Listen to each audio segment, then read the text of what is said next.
Yeah. So how did you scale your business? Because now you're doing really well, right? Like, Yeah. how much did you do the last 3 months?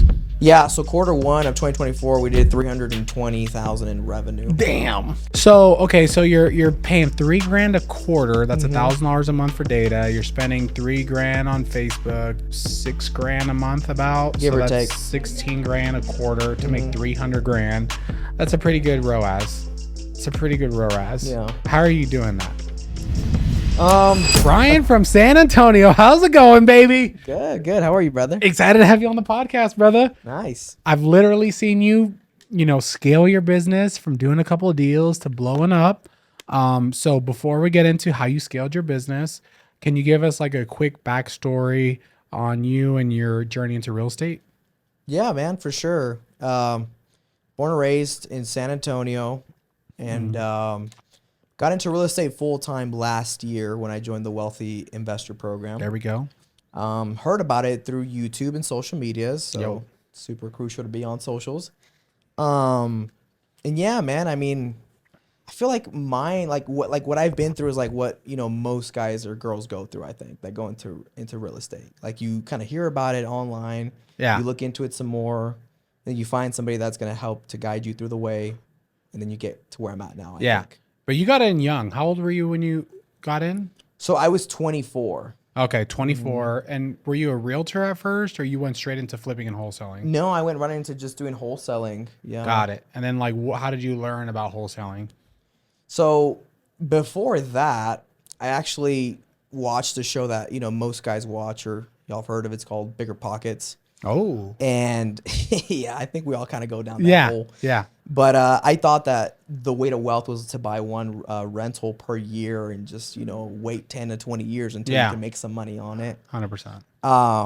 So that's what we did. My wife and I, we did save up, and we bought our first home, and then we bought one rental property in the Midwest because it was cheaper out there and we can actually buy it out there.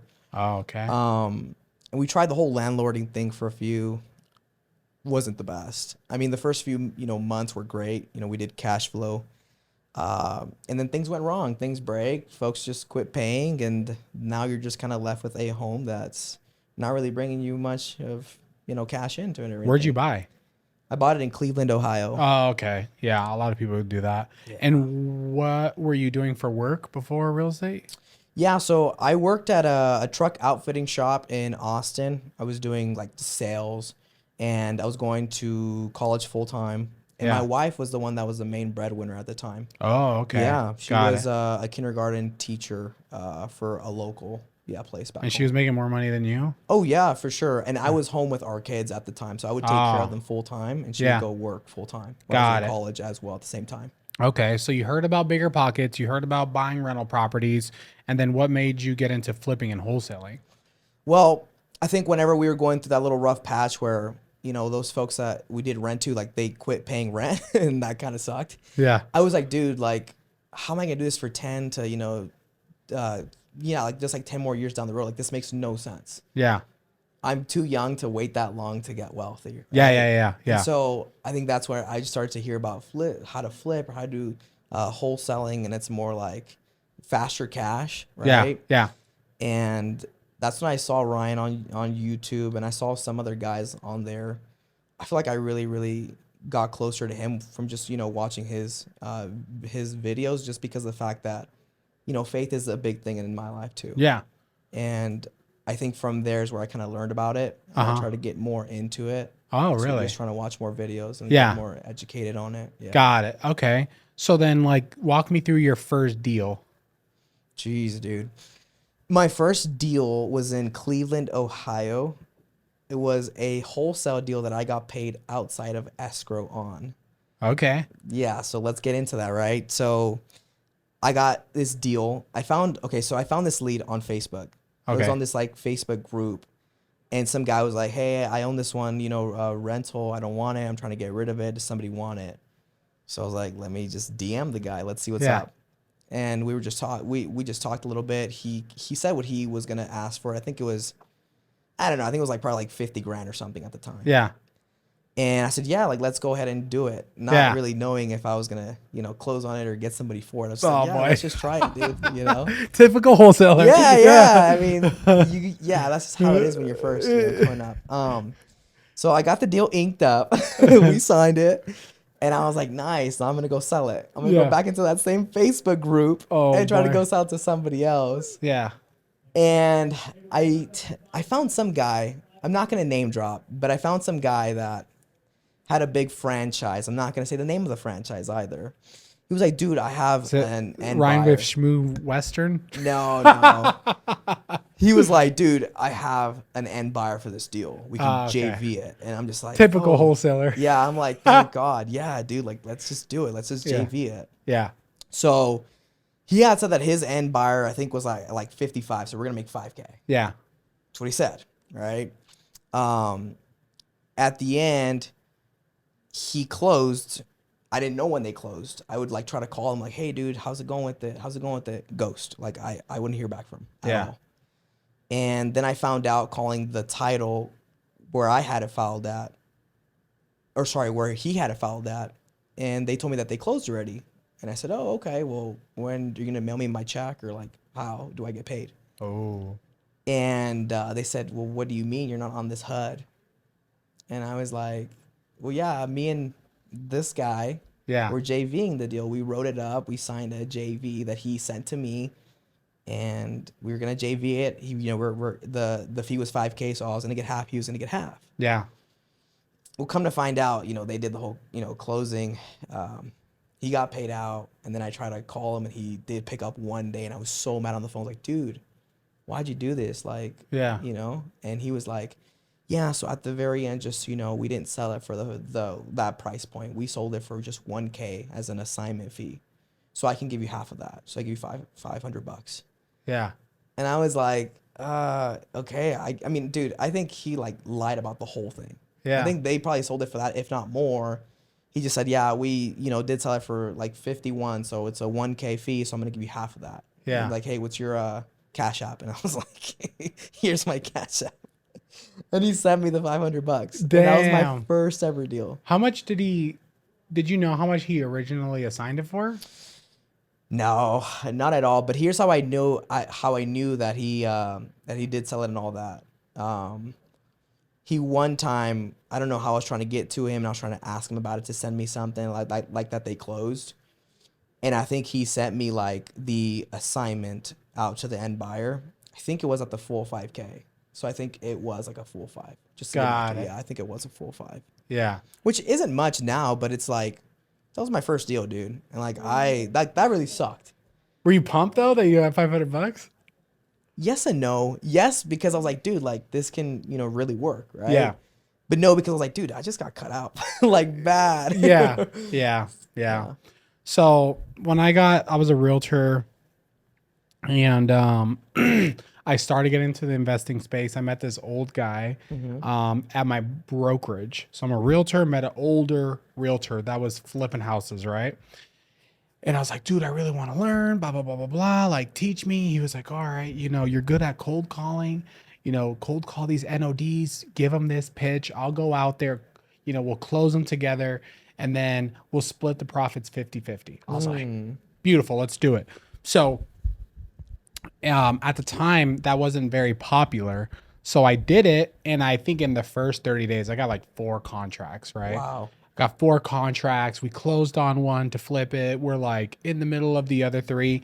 And I was like, one day I was at his office. I was like, dude, this is so cool. Like, if all this closes, I'm going to make like 100K. And I literally saw his face go like this. He's like, what do you mean? I was like, well, if we're doing a 50-50, I'm doing the math. We're both going to make 100K. And he's like, oh, no, you can't make 100K. And I was like, why? And he's like, because you're barely doing anything. And I'm like, I got the deals. And that was the thing. And he's like, oh, Bryan, like, sometimes, deals make sense, and then sometimes they don't make sense anymore. So, I have to pay you like a flat fee on these deals. Whoa. And I was like, no. I was like, no, dude, you can't do that. And he was like, I'm sorry, man. Like the all the contracts are in my name.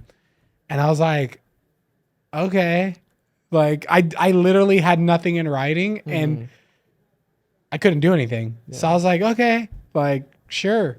And then he ended up paying me on like 2 of them, and the other ones I just like they were taking so long that I just stopped following up. But that similar story where I was just like, damn, like I just got ripped off to my face. He didn't even try to hide it or anything. He was just like, oh, like sometimes deals just have to change and you have to renegotiate. And if you don't like it, everything's in my name anyways. So that's when I Tough. learned. Yeah, Just part of it. it's part of it. Yeah, everyone goes through some point where they get ripped off. Yeah. Yeah, usually it's by a contractor or another wholesaler or something like that. But Yeah. yeah. But that will show you like what not to do, right? Like Oh how yeah, not to act, 100%. which is Yeah, a yeah. big part of it. You Yeah. just learn. And Learning now lesson. with any partnership now, I don't scale any partnership fast. I don't care if we could make 100 deals. I want to see how they start to go. I don't want to go from 0 to 100 to find out you're going to screw me out at 100 Yeah. with contractors, with anyone. Cause it's just like Yeah.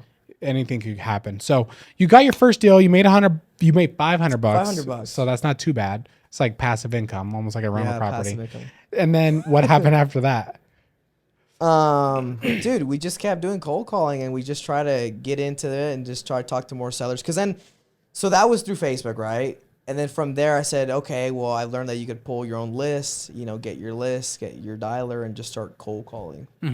Got batch dialer, got my list. And we just started cold calling, man. Like Yeah. me, like myself, like I was doing cold calling. Were you cold all day. calling Ohio or Texas? No, I said, dude, I don't want to do this again. So my thought was like, dude, if I do it outside somewhere else in my own backyard, this is gonna, like, I'm just gonna get, Ripped off. Yeah, ripped Yeah. off again. So no, I pulled one in my own backyard. Started cold calling, and that led us to our next deal, or me to my next deal, dude. It was in my backyard. A tiny little home, dude. I think on that deal we probably made like $7 grand, $8 grand on that one. Okay, that's good. Yeah, that was a lot better. That was a straight cold call lead. So you got it under contract, wholesaler made 7-8 grand. Yeah, yeah. Here's what's super weird about that one though. I feel like I was like, dude, I don't know if I could get this deal sold. I just got it locked up. I met with them face to face back when I did face to face. And I was like, dude, I don't know what I'm gonna do because they really need to get this, like, to get paid out. I think they were going through something where they had that home rented out on a month-to-month basis, but they were older. They were like, we don't want to keep doing this. We want to get this thing closed out. We're gonna have this girl that lived there to move out by next month. So like that was like my time frame to get it done, if that makes sense. And I feel like I tried to shop it around to what I thought were cash buyers. They were just some other wholesalers trying to like daisy chain it or JV it or whatever. And I got to a point, dude, on that one where I think we were probably like a week or two out, and I was like, dude, I can't close this deal. I'm gonna need to go back and just tell him, hey, sorry, we can't close on it. We just can't do it. And then I met a guy, like a good friend of mine. I JV'd it with him. So I was like, fine, I will go this route. Yeah. And so we did get that one closed through him. But that was like super weird because it was like I had a whole month and I couldn't find somebody for it. I felt like I tried to show it around and they were all coming back south of what I had the deal for. Oh, okay. So it was like, I think I might have gone too high. Yeah. Which I did now. Yeah. Hindsight looking at it. But yeah, that's like the next deal. And then from there, just more deals started coming in. Yeah. So how did you scale your business? Because now you're doing really well, right? Like how much did you do the last 3 months? Yeah. So Q1 of 2024, we did 320,000 in revenue. Damn. That's Dude, a lot. A lot of things have changed. Yeah. Yeah. A lot. So how did you scale?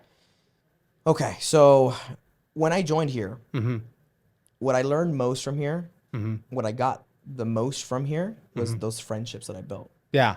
The friends that I can, I can count on to this day. I'll call them and be like, dude, how are you doing this? How's this working for you? Yeah. Yeah. That's one thing that for sure changed. Back then it was just, I'm trying to just do it on my own. I don't really want to share anything. I just want to do my own cold calls and try to get my own deals. Yeah. There's a few more things that did change. The next ones are that I don't sell to cash buyers. And here's what I mean by that. Okay. I don't want to sell it off market to somebody who's just going to try to give me the very, least that I get for the deal. Yeah. All of our deals now and how we got to where we're at right now, all of our deals go on market. So we novate like 90% of our deals. Interesting. Okay. So what is a novation for people who don't know what that is? A novation is a type of way to do a deal. It's essentially just like you're gonna wholesale on market, right? So you're gonna have an off market seller, you're gonna get the deal locked up, and then you're gonna go throw it on market and sell it to somebody who can get a loan on it. Yeah. So with that kind of form, you can get an end buyer that will use their own like bank loan or whatever, which is very different because you can't assign that to like a VA buyer. You Yeah. can't assign to a VA Yeah. buyer for FHA buyer. You know what I mean? Yeah. So that's what it is essentially. Like just to kind of make it really like just dumb down, you're just doing wholesaling on market. Like you're Yeah. gonna throw your deals on market. Yeah. So And I'll that's try basically how to I I'll call try it. to re-explain it too. So typically when you're wholesaling, you get a purchase agreement signed, Sure. and then you assign that purchase agreement to a new buyer that closes it with the same terms that you agreed with the first buyer, Mm-hmm. plus a fee. When you're novating, you're getting a purchase agreement signed and a novation agreement signed, and you list it on the market, and then the new buyer closes escrow with the seller still on title, and the seller gets what they agreed on the original purchase agreement, and you get the difference between the original purchase agreement and the second purchase agreement with the new buyer. Correct. About that. Yeah. Yep. Because I know it could be confusing at first. Some Yeah. people are gonna be like, "What? I've never heard of this." Yeah. So you start doing novations, and when you're doing a novation, is the end buyer usually like a owner occupied buyer, or is it still like investors?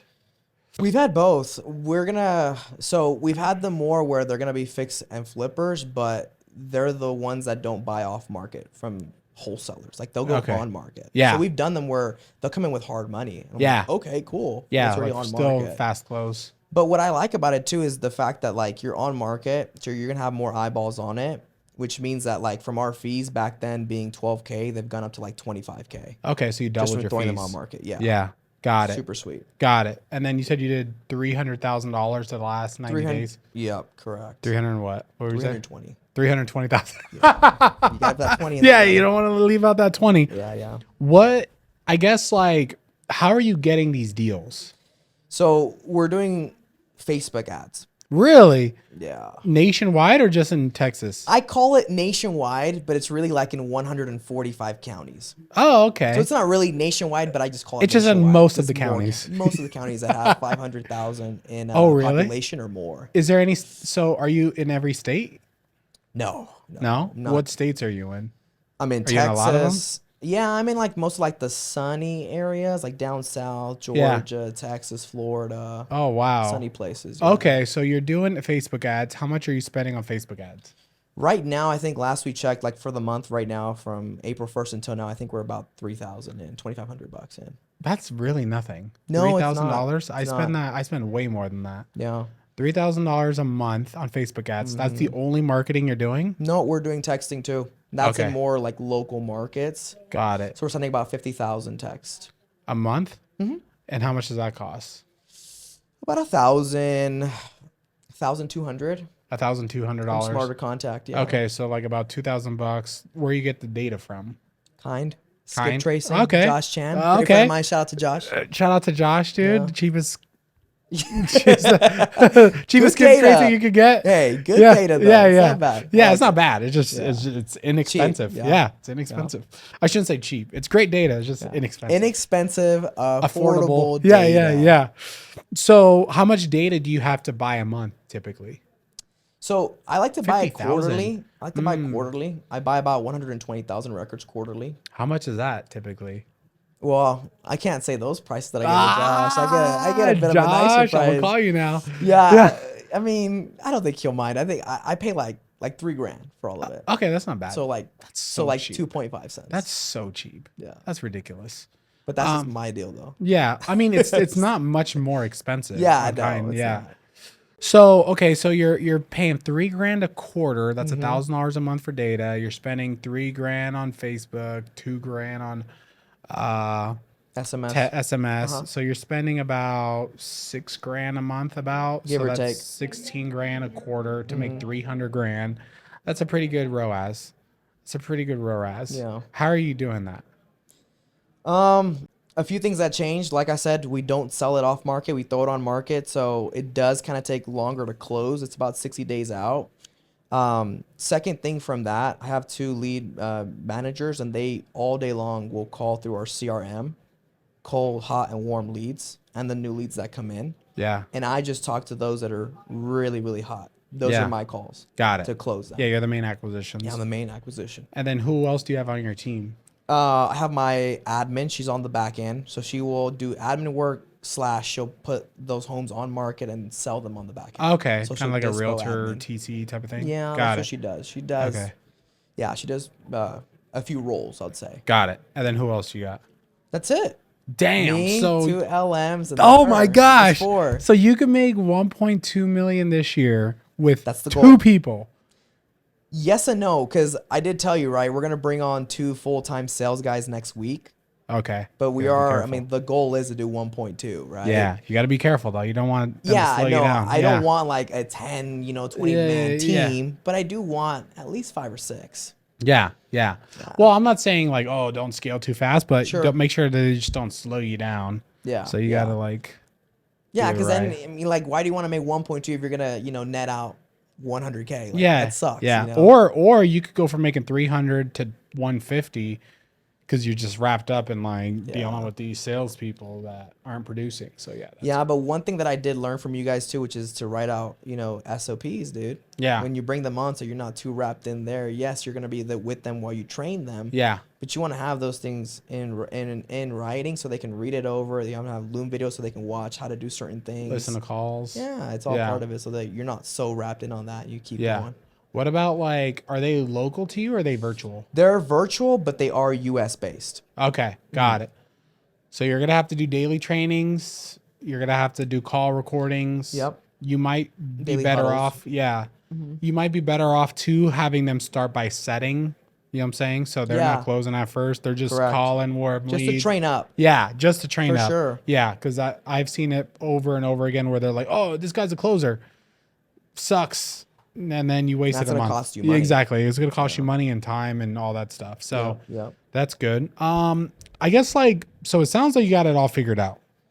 Well, no, I don't. Yeah. Well, if you I'm make learning. 300K in a quarter, that's a lot of money. And then to potentially make $1.2 million and you're only spending 12K, no, what would we say, 18K a quarter? Yeah. That's incredible margins.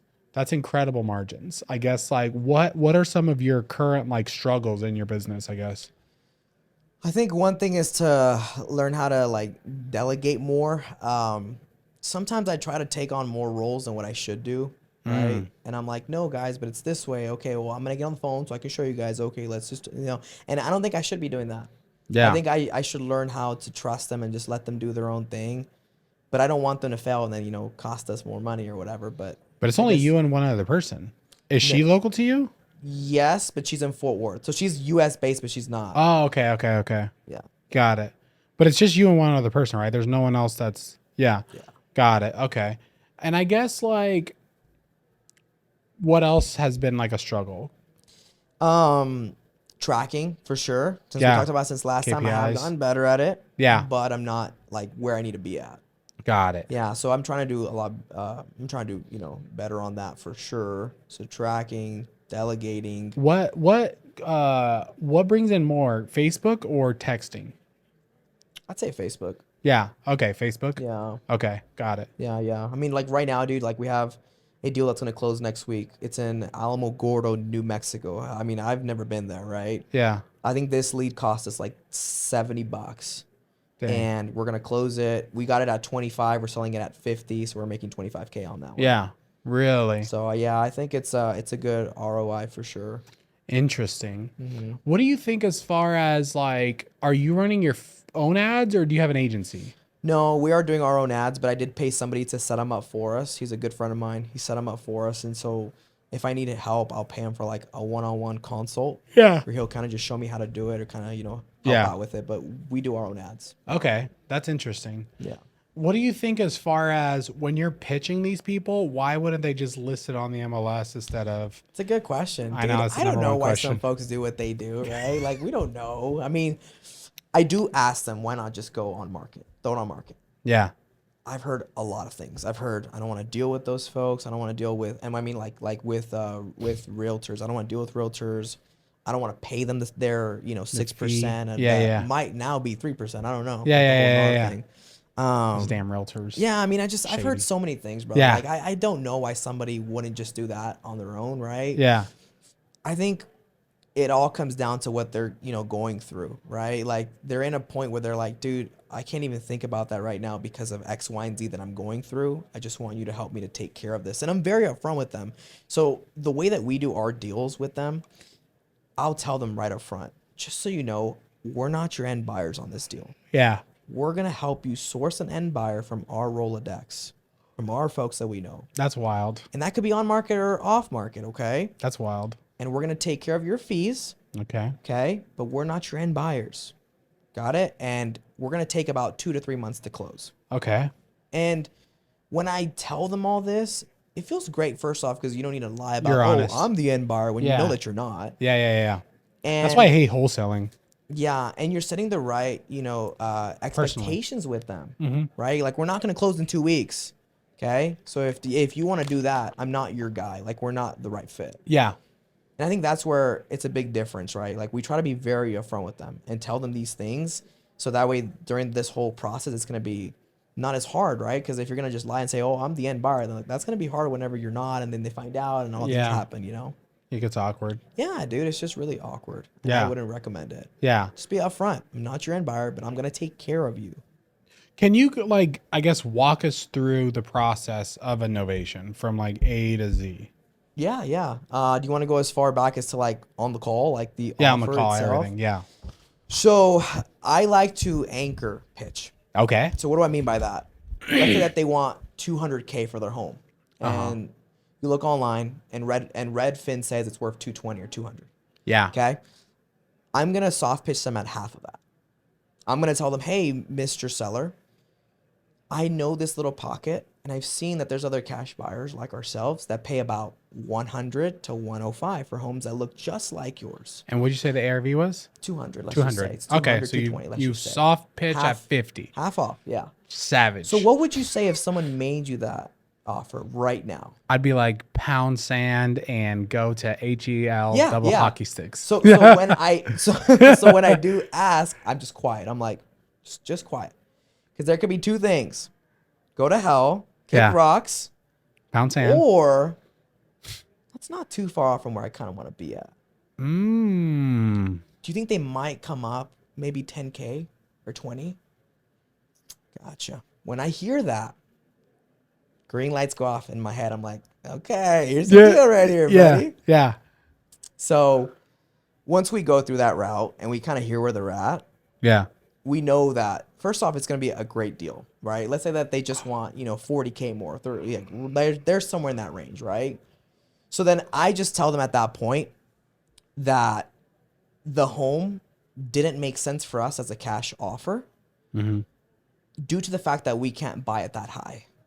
We need to be more south of that price point. Yeah. Which is where they were like, yeah, I kind of want, 30K more than that. Yeah. Okay. So great. they're at like 130, we'll say. Let's just say 140. Yeah. Right? 130, yeah, it's fine. And then we'll tell them your home might, that's a key word, might qualify for what we call the Equity Protection Program offer. Okay. Now, what this means, Mr. Seller, just being fully blunt with you, we're not your end buyers on this property. But we will be, sourcing you with an end buyer from our network, because we've worked with folks from coast to coast. Yeah. So we take care of all that for you. Plus, I think we can get our team to authorize for them to take care of your costs for closing. Yeah. And you said that you wanted to get 140 for it, correct? Yeah. That's what I want to get. Okay, sounds good. And from what it sounds like, you're not in a big rush to sell it because you want to get the 140, right? Yeah. Yes, right. Okay, sounds good. Sign right there. Okay. Let's move forward and get it done right here. Yeah. So that's how we get it locked up. Just Yeah. very upfront with them. We just to let them know, right? Yeah. So you get them to sign a purchase agreement at 130, 140, Yeah. whatever it is. So next, what we do is that we'll go list it on a flat fee. Okay. So we don't pay a local agent. We Yeah. just don't, because we've done that in the past. We've had good ones and we've had some that are not so good that have been super, close to kill the deal for us because they didn't know how to do certain things. Yeah. So we'll just go with the flat fee route. Yeah. So we'll pay like 160 to flat fee it. Okay. Then we'll get somebody locally. We'll go to homejab.com. Shout out to HomeJab. They do like photography and videography. Yeah. Pay them like $200. Yeah. They'll go out there, take photos, get the whole thing ready for us. We'll just throw it on market. And we try to throw it on market at a good price where we know it's going to move pretty quick. Got it. Okay. And then how long do you tell the escrow is going to take? Oh, yeah. So when they sign and we go through that whole document, they see there, and I tell them too, that our closing should be in the next like 60 to 90 days. Got it. Okay. 60 to 90 days. And then you get a purchase agreement signed. Do you get any other contract signed with them? Not yet. Not yet. So Not let's just yet. say you put it on the market for 160. Sure, And let's just someone say. says, yeah, we'll do it. Then what happens? Well, there's a few things, right? If they come in with cash or hard money, we just do an assignment with them. Okay. And their realtor on that assignment, we put that we're going to pay them the 2 or 3% Yeah. at closing from our fee. Yeah. If they come in with some other kind of loan that's not hard money, they're not cash, Yeah. then we go back to the seller and we get them to sign the novation and identification form, which says that we've done a good job to market it to I Buy Homes LLC or some other cash buyer. Yeah. They sign that document and we take that to get it closed out. So the escrow, like they get that document. From what I heard that they do, essentially our A to B contract now turns into like an A to C, right, to the end buyer. Yeah. And then we invoice them for what our fee was. Yeah. And that's how we get paid. But that's even if it's not a cash buyer. That's like if it's a conventional Conventional or or some different type of loan. VA. Got it. Yeah. Okay. But we've had like more, I think, hard money buyers on market, which Got is really it. cool for us because we don't need to do all those other forms. We just Yeah. assign it over. Got it. I guess like why have you seen other people not do this strategy? Fear of what you don't know, right? Yeah. Yeah. They think about it and they're like, oh, that's a big word. I don't know what that word means. I'm not going to do it. I'm not going to try it. Yeah. That's one Yeah. for sure. And then I think just going on market and they think, oh, and now I got to talk to folks that are, licensed. So they're going to know more than me, which is not true. And they feel that way. That's why Yeah. they don't go that route. Got it. And I guess like if someone wants to, well, hold on. I guess during escrow, are the buyers going to go look at the house and everything? Damn. So you're setting appointments. Sometimes. Yeah. So you're setting appointments for the buyers to go look at it. My admin girl does all that. She does all that. And then they're also getting appraisals and home inspections and stuff like that. Sometimes no, just because of the fact that like I said, most of ours have been hard money buyers. Got it. So Yeah. you're listed at an aggressive price where they're like, all right, they're probably gonna flip it or keep it as a rental or Yeah. wholesale it or whatever. Yeah, man. Like we had one just recently, it was in March, where we had gotten it at such a cheap price. I don't even want to say these, but I guess I'll just say these. Yeah. So we had gotten it at 80,000, Okay. and we put it on market at 140. Yeah. Within a day, we got 10 folks that were like just set to go look at it. Yeah. 10 showings set up within like a day. Yeah. And we just said, we're going to just cancel all these right now. Yeah. Because we got one offer, sight unseen, full ask. Mm-hmm. So we said with those 10, cancel them. Highest and best by Friday. Yeah. And we got 3 offers at like 160, 155, 161. Yeah. And we had it on market for 140, brother. Dang. So that was a sight unseen deal. And the end buyer, I think, was all cash. And where are these markets that you're doing deals in? So Because that's Dude. over here, that doesn't exist. yeah. 80K, 160, that doesn't exist. Yeah, no, dude. We've done deals Ohio, we've done deals in Arkansas, we've done deals in Texas, done deals in Arizona. So like the cheaper states. I mean, dude, they're all like we've just done like so many. We've done deals in very different places. Like I couldn't tell you they're just in these 2 places. Like no, Got it. We've done really like, random deals. Okay. And I guess like, why don't you do like flipping? I don't know, man. I've been asked that too. Like, why don't you take some of Flip these it. down? and Yeah, flip yeah. it? Like, why don't you take down that 60 if the ARV is probably 200 something. That one was, I Why think. don't you keep it as a rental? No, man. What state was that one in? I was in Texas. What part? That was up north by Like Lubbock? yeah, like in Something that like that? area, somewhere in the north. Yeah. Yeah. No, so one thing that I learned from you guys, it's like when you're brand new, you just want to do one thing and be really good at that one That's thing. true. Yeah, that's very true. Why would I want to It's try to hard. branch off and do flipping and do rentals and do Airbnb when, dude, I'm good at this thing right here. Like Yeah. I've shown Smoke the crap results, out of it. Yeah. and this is my second year full time. Like I'm brand new, dude. Yeah. I think there's so much more for me to learn and grow here Yeah. before I move on to that next place. Now, I think will I that's very get there? smart. I think I am in like the next probably 6 months or so. I Yeah. may try to do something, but I don't want to do the full flip. I think I would do like a hotel. I'll be cool with that, where you just buy Yeah. it, you just kind of clean it up a little bit and throw it back on market. Yeah. Or I even would the be fine with burr. that. Even the Or burr. the burr, which, by the way, I think I do need a burr like 2 homes by the end of this year, give or take, For sure. for taxes, for For sure. sure. More Yeah. than 2 for sure. Yeah. Yeah. If you make 1.2 million net, you will pay about $500,000 in taxes. Yeah. If you don't get some tax write-offs. Yeah. No if you thanks, truly bro. net. If you Yeah, truly yeah, net, not yeah. gross. Yeah. Not gross. Yeah. So I've had Yeah. times where, like, at the end of the year, even as a realtor, I'll net 400K. Okay. And in California, you're still paying about 40% tax. So Yeah. that's over $100,000. Yeah. And Plus, you're just they like, have more fees too, right? yeah, They have yeah, more taxes. yeah. And And everything. you're just like, I'm not gonna pay no $100,000, and then you have to do it. So Yeah, then you're just you like, have to. this sucks. So yeah, if you can try to target some multifamilies, hopefully you can get some below market value, Yeah. and then you're gonna have to do a cost segregation, and they might bring back 100% appreciation again, supposedly. So Yeah, I think that's gonna be one goal for sure, like in Q3, Q4. yeah.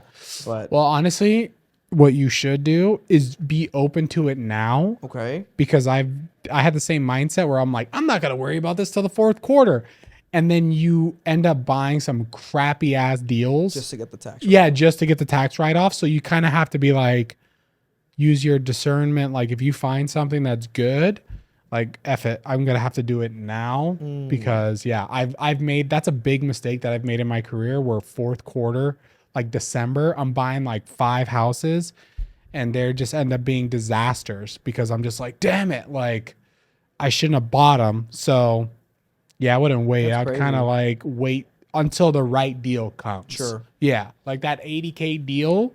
I don't know, but try to buy stuff newer. Try That not to one buy was stuff in old. the ghetto. Yeah. Don't buy in the ghetto. Don't buy for holds. Don't buy Sounds like you've been through it. bro, I've done everything. I've made every mistake you could possibly think I've made. I bought a house one time in Savannah, Georgia. Bruh. Yeah, Savannah, Georgia. I was like, dude, if I flip these ghettos cheap houses, it's gonna be so easy. I buy it for 80, I resell it for 170. They're cheap. That's better than buying for 300 and selling it for 425. I could scale way faster. I ended up losing like 6 months of time and like $20,000 because I had no boots on the ground. I was trusting some random wholesalers that I was like their first deal, and I thought I was getting a good deal, and I just got ripped off. So yeah, I guess so. Like, where do you see your career going this year? Like, what do you want this year to look like? This year, I for sure want to hit the 1.2 mil. I want to hit that so bad, and we're gonna hit that. And I want to grow our team. Like I said, I probably want to add like 2 more guys full time. Yeah. I want to be at that point where I can take more time off to be with my wife and kids. Okay. We want to take 1 trip per quarter, which we've done for the first quarter. We're doing one this one. That's one of the goals too. How much money do you have in your bank account? Dang, that's like super like a little bit. I'm starting asking that. Yeah, I mean, I think that's about a quarter. $250,000? Damn. And you used to make less than a teacher? How does that feel? It feels unreal. Like I don't even. Yeah, I think it's was. true. That's why I was asking, honestly, because I remember I used to make like 30K a year, but then I had 2 jobs. So I made like 50K a year, but I was in my early 20s. Yeah, yeah. And then I remember when I first got 100K in my bank account, I was like, dude, I am balling. Like Yeah. I am rich for sure. Like I don't even think I'm rich. I know I'm rich. And then there was a time where I had like $1 million in my bank account. And then I was like, okay, like I didn't feel rich, but I felt like definitely Yeah. felt like I could buy some shit. Yeah, Like yeah. I'm not worried about pricing. Mm-hmm. And then I've had other times where I'm like, I got 5K in the bank account and I have like 12 flips and I'm Oh just my like, gosh, yeah. that's stressful, Oh, dude. bro. That's why I don't want to flip because of I things know. like I know. that. That's why I was asking you. So that's Yeah. good because like for flipping is like a capital intensive business that Sure. you're constantly dumping money into it where you are putting minimal, you're putting nothing. Like you're putting jack nothing. Like we should partner up and I'll help you scale your business. But you're putting nothing and getting such high returns to make 50K here on a flip that's 500K. I'm putting 50,000 plus closing costs, 60,000 down, 60,000 into Yeah. escrow. I'm paying about 3K a month in holding costs. So let's say 4 months, that's like 12K. I'm paying about 60 grand in repairs. Let's say another 5 grand in unexpenses. I'm in it over 100 grand to make 50K on one deal. Yeah, that's a So your lot, thing dude. is way more scalable. Yeah. So I would literally keep doing what you're doing as long as you can, because potentially the Facebook algorithm will change. Or they can outlaw Yeah, this they too. outlaw All these laws novations. passing. Exactly. I would just Yeah, milk for it. wholesaling too. And honestly, it sucks, but you almost have to push it as much as you can Sure. because like I've seen it over and over and over and over again where something works and then it doesn't. I was at Alex and Layla Hermosi's. I keep talking about it, but I was at their workshop and I was like, what is something that you've seen with like the most successful people that you know? Yeah. And he was like, the most successful people, they have a window that opens and they take advantage of it to the extreme. Wow. And then that window closes and then they move to the next thing. And I was like, bro, that's so true. Like when they lowered interest rates, I knew that was our window and I played it right. When I was calling NODs, when I used to call NODs in California, in Southern California, it's crazy. I'd call them. They're like, how did you know my house in foreclosure? I'm like, oh, like, I just know I'm from this website. And they're like, no one's called me. And bro, when that happened, I was getting a contract every day. Wow. I was getting contracts every single day. And then slowly they're like, you're the 50th person that called me today. So I'm like, all right, that window closed. So yeah, you just have to milk it. Ride the wave while it's Ride the wave, understand that it's a wave, be there. grateful for the wave, Sure. try to maximize the wave until it doesn't work. And then you transition to whatever is like the new wave. Yeah. But like one thing with that though is like, let's say that this were to pass, right? Yeah. What I've learned from it, which is sales, Yeah. and doing marketing, Yeah. you can take that to like so many different things Oh, for and sure. do really well. For sure. For sure. But you're 26, bro, which is crazy. Like I would give everything to be 26 again. Literally. I would give everything. You're to be young, 26. dude. What are you talking about? Yeah, but dude, when you're 26, you can do whatever you want, bro. You can eat a bag of chips, you don't gain weight, you could freaking not sleep and you're great. Like I'm 33, my wife is 35 or 36 right now. Like you have such a great life. You should just be so grateful for it every day because being 26 and making money is awesome. And you have kids and stuff like that, so you still have a lot of responsibility. Yep. But I would just be so grateful and try not to get into the space of like, dude, of lacking. Like, I got to make more. I got to get more systems. I got to buy more crap. Ryan Pineda makes this. Pace makes that. Like, try to just enjoy it. And you should take time off too. Yeah, if you're not taking time off, then that kind of sucks. But that's such a real feeling though, like what you said, like when you feel like, oh, but look at this guy, look at this person. Yeah. I feel like, I don't know if it's just me, but I for sure feel like I go through that sometimes. Oh, everyone does. Yeah. Any good entrepreneur goes through that because they're like, I could be doing more. Yep. And like when we first met and I told you, I was like, dude, you're going to be successful for sure. Yeah. So you already have what it takes to be successful. Like the next stage is like you said, kind of like it's going to be leadership, which is sucks, bro. Leadership sucks. Like, Really? yeah, leadership sucks compared to what you're currently doing is you're living the single life. It's you. In business. Yeah, exactly. Yeah. And yeah, Yeah. exactly. It's you. You don't got to worry about nothing. You're Sure. making money. It's great. And then once you start getting a team, then you're babysitting, you're training, you're doing all these things. It's way different. But, that is the next stage because Yeah. potentially you will make more money if they become good team members. And then you'll be able to take time off, and the pressure of like grinding it out isn't on you. So like my Exactly. best years that I had is when I had really good acquisition people, Mm-hmm. and I didn't have to I didn't do acquisitions for like almost like a year and a half. Wow. One time where I didn't talk to a seller, I didn't talk to an agent, I didn't talk to no one. That's crazy. Yeah, and then you get a Can't little see me doing that spoiled. yet. I know. That's crazy. I know. And Yeah. then because you're used to being like the hunter gatherer. Yeah. Yeah, and me. that's fine. I mean, it's fine. But whenever you get those acquisition people, I'm sure you'll find them. You're going to be like, man, this is great. But then, you know what I'm saying? Then you got to just level up and do more because then the margins get smaller, but it's still great. Yeah. Well, I guess like what else are you struggling with? I think you hit one right now that is a little bit outside of business, but I think it Yeah, we can go is outside part of it, business. though. Yeah.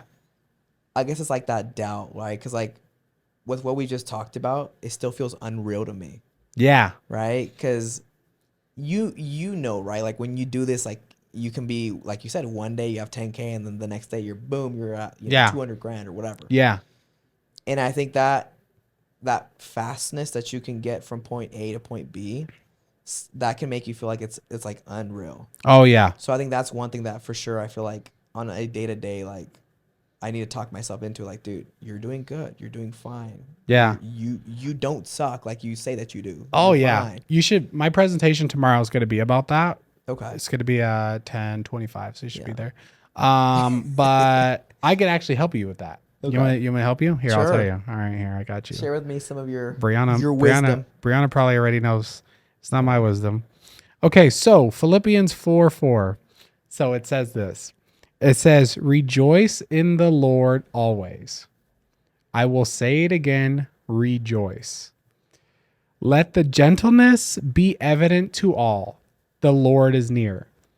Do not be anxious about anything, but in every situation, by prayer and petition with thanksgiving, present your request to God, and the peace of God, which transcends all understanding, will guard your hearts and your minds in Jesus Christ.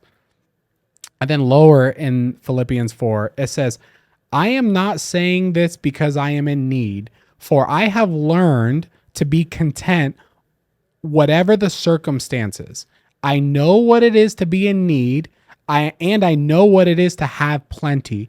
I have learned the secret of being content in any and every situation, rather well fed or hungry, whether living in plenty or in want. I can do all things through him who gives me strength. So like that mindset, God could fix it quick. If you start studying, and then from my understanding, and hopefully I'm not butchering this, but Paul wrote this while he was in jail. Yep. And did he? Am I right? There we go, baby. You know more than I do. So yeah. So Paul wrote this while he's in jail, and I've experienced it too, where I've been balling.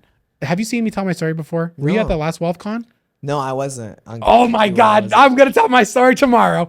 I'm going to ruin it for you tomorrow, but Okay. I've been rich and just unhappy, where I'm just like, what the hell is wrong with me? Like, I got hundreds of thousands of dollars in the bank.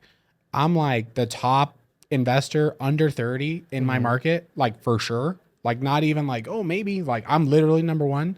Like, I've had everything. Yeah. And been like, dude, this sucks. I don't want to do this anymore. Like, I'm so unhappy. I don't want to deal with this. I don't want to deal with that. Everyone's like, Bryan, you're doing so good. You're great. You're this, you're that. And I'm just like, God, like, oh, you're the president of Wealthy Investor, dude. You're at the top. You're friends with Ryan Pineda. Yeah. And I'm just like, dude, I freaking hate this. And it's because like money and all these things, it will never bring you fulfillment. Like it'll make you happy for a second, right? Like buying a watch, you'll be like, "Oh, this is cool," but eventually this watch doesn't make me happy every day. I don't look at the watch, I'm like, "Man, I'm I'm so happy happy." now. Yeah, Yeah. no. It's a little buzz and then you get over it. Okay. So, you're going to have to find the fulfillment in God, and that's the only way. So, whenever you're struggling with that, I would just go back to God and be like, what do you want me to do? What can I do to serve you more, to give back more? That will give you real fulfillment. And you're at the stage now where you could start helping other people, and you already do. Yeah. But helping other people spiritually and financially. Because financially is cool too. Like it's great seeing everyone make money, but when you start spiritually helping people, you're going to be like, damn, like I really affected that person and I really helped them. And it's not you, obviously it's God, Sure. but Yeah. you feel way more fulfilled. Yeah. I feel like those are things that like deep down, like I know. Yeah. I mean, you know my background a little bit that I Yeah. served like a 2-year mission. I did Yeah. all that, so Yeah. like I know like you find true joy when you serve. 100%. I just think it's sometimes hard to like bring you back to those same like, basics because Oh, sometimes you for forget sure. it, right? Yeah. You know it deep down. Oh, 100%. You know more about the Bible than me for sure. I don't know about that one. You but- probably do. Okay. Because if you went on a 2-year mission, I know the Mormons freaking, they study. For sure. The elders, they Yeah. know their stuff. Yeah. For sure. You can talk to any elder and be like, hey, give me, Ephesians XYZ. Yeah. They'll be like, oh, this is like, they know their stuff. So you know it. But yeah. I think like I was saying though, like that those are like the core root things that you need to do, but sometimes you get super like caught up in the day to day that you kind of forget those things. For sure. For sure. And I think that's kind of why I feel the way I feel sometimes, where Yeah. I feel lack. Oh, lack for of. sure. For sure. And I can, like you said, like you could be, making good money, you're in a good place, but you still feel like you're gonna lack something. Yeah. Do you go to church? I do. Okay. But recently, I think I think it's been like 2 months since I've gone. Oh, really? Yeah, it's like super like personal on this podcast, yo. Yeah. Yeah. But you think that's why you've been lacking a little bit? Have you tried to go to regular Christian church? I've gone to different churches. Yeah. Yeah, man. I mean, if you want to get super raw in this, Yeah. I want to hear this. I feel like I'm kind of like going through like a bit of a faith crisis. Okay. Why? Dude, this is like gonna be so long. I think about the fact that like sometimes, okay, well, we know, right? And I think we're on the same page here. God calls men to serve, Yeah. right? He's called Men or prophets women, of- right? Or whatever. Correct. Yeah. I don't know if it's only men or No, whatever. no. Yeah. I'm just saying Men in like, general. Yeah. He My brand's called, cool. prophets of old time, right? Yeah. He's always called them. Yeah. But sometimes I think like, okay, when is it like God saying it, and when is it just some guy saying it or someone else? Oh, trying to for sure. act in Yeah. the name of God. Oh, for sure. And I feel like I've seen so many things lately, and not just like in like my church. I'm talking about like all churches worldwide, where I'm Yeah. just kind of I'm turned off by it. For sure. Where I'm like, dude, do I really need to go to church? Do I really want to go to church? Do I really want to sit in church and be there and whatnot? Yeah. But it's super weird because I've had days where I'm like, I feel lost. Like I really want to go to church. Yeah. And then I'll have days where like I don't want to go to church at all. Yeah. So I'm kind of That's weird. Yeah, I'm kind of going through that. And just so you know, like I've gone to, church my whole life growing up, Brian. Yeah. Because I Is it know, always Mormon church? Yep. It's always Okay. and I've been to, different churches with my friends too. Yeah. Okay. So I've always had that my whole life. Mm-hmm. Right. Mm-hmm. And now I feel at a point where I'm kind of like, I don't know. Like there's some days where I really want to like be closer to God and like go to For church. sure. And then there's days where I'm like, I don't really want to do these things. Really? Yeah, it's like it's really weird. And like I'm Yeah. not, because I've also thought like, oh well, because I thought like, oh well, if you leave church then you're a bad person. But I don't, that's not true. No. Like, you're not bad. And I feel like that's something that I kind of like felt like growing up. Yeah. Does that make sense? Yeah. For sure. So I'm kind of going through that right now for like I 2 think months. so. For me, luckily, I love my church. I love it. I love my pastor. My pastor could tell me to run through this wall, and I'd probably do it. I'm not even joking. He Yeah. could be like, punch a hole through this wall. I'd be like, all right. Yeah. What do you want me to do, bro? I really love like, and there's sometimes where I go to church and he misses, and I'm like, oh, I wasn't feeling that, or I disagreed, or he talked about politics. That was weird. So he's not perfect for sure. But I love my pastor. I love my community. So that's another thing. Maybe your community isn't there as Well, much. let's go into that, right? Yeah. I think that's a good point right there that I Yeah. don't sit well with. At what point is it I love my friends, I love the guy The who's going to pastor. teach, yes. Yeah. Or is it I want to feel closer to Christ? Well, Because wait, hold yeah, up, yeah, let me yeah, go yeah, on. yeah. Because sometimes we get lost in the we're gonna go to church, we're gonna sing, we're gonna do this, we're gonna do that. Yeah. I'm like, okay, but that's not why we go to church. Oh, 100%. And 100%. that deeper reasoning behind it, I think sometimes can get lost in the normal church, For sure. like the day-to-day church. Oh, You know what I 100%. mean? I And 100% I agree with you. dislike that a lot because I feel like for a long time, I felt like, dude, I go to church because I go to church. Yeah, yeah, And yeah. I have friends here, I have family here, I love this, Yeah. but it's like, Yeah. okay, but what am I really doing to try to grow closer to Christ? Yeah. And yeah, that's kind of been Yeah. difficult for And sure. I understand that, because sometimes I'll talk about how I love Pastor Jabin Yeah. and I love the worship, and people are like, oh, well, blah, blah, blah, blah, blah. I'm not saying that's the only reason why you go to church, Sure. but that helps. Like, there's a reason why we come together as a community, right? Why? Why didn't God just say, go do it yourself?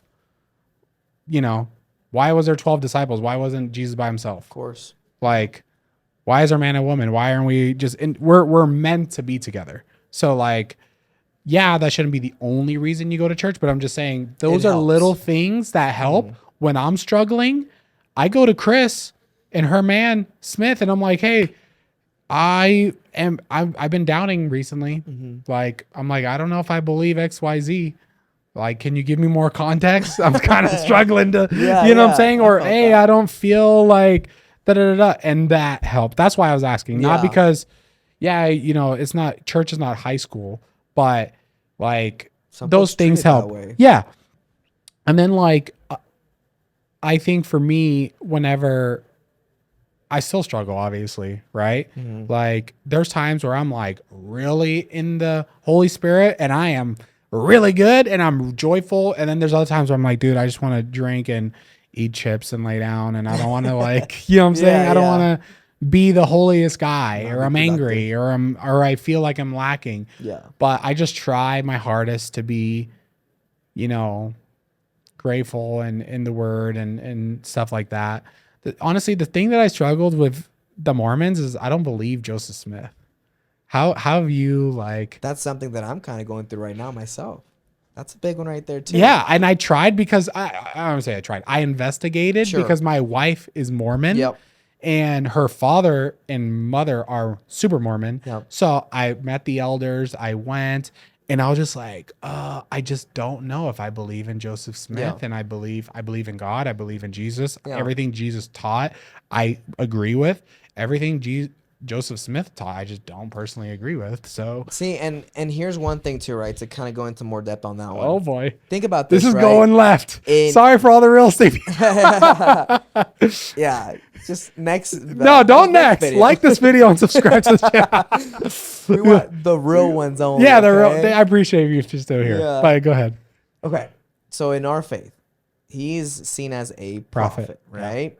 Now, let me ask you this.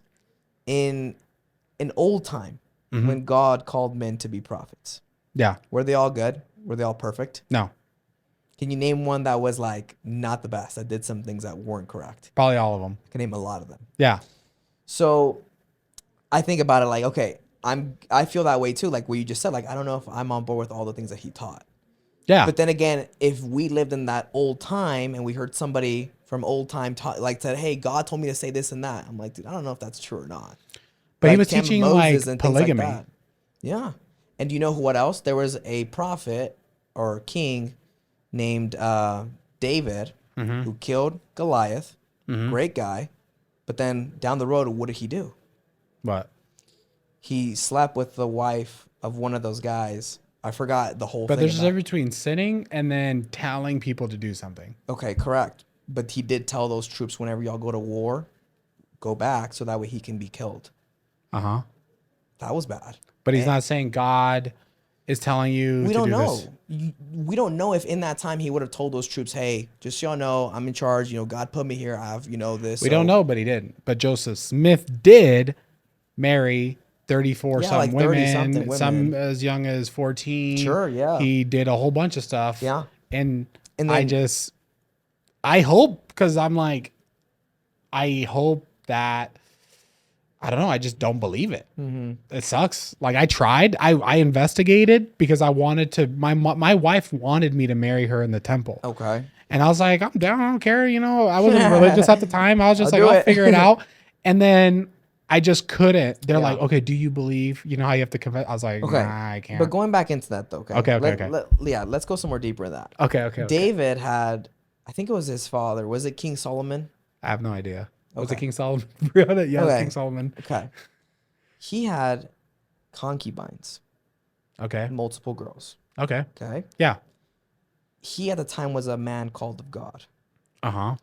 We don't know if the books that we have of old time are written to a T because we know it's been translated so many times that there are parts that have been lost. That's a fact. Like, we know that it's not the full thing because it's been translated so many different times. Yeah. We don't know if he told them, oh, well, y'all got to come lay with me because God called me to be the one in charge here. We don't know what he said. But what I'm trying to get at is the same way that you feel when it comes to that, I feel about that, about the whole thing. Because I'm thinking, at what point is it God and at what point is it a man's wishes? Yeah. Yeah.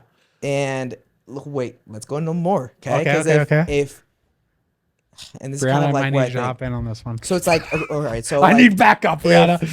if we say we're of faith, right? Uh-huh. If this man of old time says God has called me, Mm-hmm. in that time, if you and I lived there, what proof did you have by that? Nothing. Their works, perhaps. Yeah, their works. But what Yeah. if their works were bad, just like this one that I just told you of King Solomon? If you were in that time and you knew that that was going on, Yeah. I don't know. I feel kind of iffy. Like, dude, I mean, you say you're of God, but I don't know. But again, it's different. It's Why kind is of it like, different? I believe that Ryan is blessed. I truly believe that. I believe that he's blessed. Yeah. Does Ryan make mistakes? 100%. 100%. But he's not preaching things that are contradictory of what's in the Bible. That's my problem with Joseph Smith. He could have had 34 wives, Okay. but if he's saying that, other people should do this and this is how it should be done and, stuff like that, that's where it's wrong. But there was times too in the Old Testament where some men, But that's the Old Testament. Jesus already came and said, you have one wife. yeah, but God is also the same before, today, and forever. And I Yeah. get what you're saying. There Yeah. was the Mosaic law, and then there's the new law, which is what Yeah. Christ came to bring. I get that. Yeah. But I think there's so many more parts that move around that There I is. think sometimes if we put our faith in man, man will always fail. 100%. And I think you should put your faith in Christ. So one thing I can Exactly. tell you for a fact, Yeah. I know that God lives. Like, I know that Christ lives. Like, I have no doubt about that. Mm-hmm. I feel that. Yeah. I just don't want to be part of a church or I don't know. I may or may not want. I just don't want to go right now to a church. Like, I don't want to be part of something and go do that. And I don't know, dude. Yeah. I feel weird about it. Like, I Yeah. want to have my faith that I know that God lives. I know about that, but I don't know if I really want to go to a congregation per se and meet once a week and do all that stuff. All right, Bryan, thank you so much for coming on the podcast. This was great. Can't wait to see you course, man. at WealthCon tomorrow. If people want to find you, we're going to put your information in the description of this video. Okay. But some people will be on audio. If they're on audio, where do they go? You can find me on IG at @TheRealBryanV_. That's probably the best place you're going to reach me. Beautiful. All right, guys, this was the Wealthy Investor Podcast. We are out. Peace.